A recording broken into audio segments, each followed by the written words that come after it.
Sino ang mastermind? Yan ang malaking tanong sa kaso ng missing sabungeros. Maski raw hustisya, kaya nitong bayaran. Narito ang agenda report ni Joash Malimban. Basta, tandaan nyo ang bigat ng kalaban dito kasi ang pera niyan, nakakapasok yan hanggang even sa judiciary. Isang kilala at makapangyarihang tao ang nasa likod ng missing sabungeros. Yan ang kinumpirma ni Justice Secretary Boying Remulla kaninang umaga.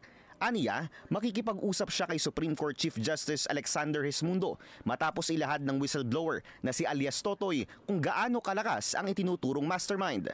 Basta yung sinasabi ng mastermind, narinig ko yung kanyang in his own words, kaya natin yan kahit kahit Supreme Court daw, kaya niya.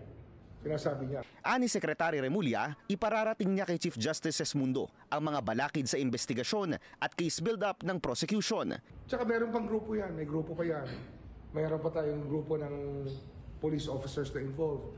Marami tayong involved dito, hindi ito basta-basta. Matapos ang 4 na taon, muling pumutok ang kaso ng missing sabungeros matapos lumutang ni alias Totoy. Isa sa mga 6 na security personnel ng Manila Arena na nakasuhan ng kidnapping at serious illegal detention noong 2023. Ayon kay Totoy, sa Taal Lake nilibing ang mga bangkay ng missing sabungeros at iba pang mga biktima na aabot daw sa 100 ang bilang. Ayon kay Remulla, nakikipag-ugnayan na sila sa Philippine Navy at Coast Guard para planuhin ang gagawing retrieval operations. Kasalukuyan din daw silang nakikipag-ugnayan sa Japanese government para masuportahan ang kinakailangang teknolohiya sa isasagawang misyon.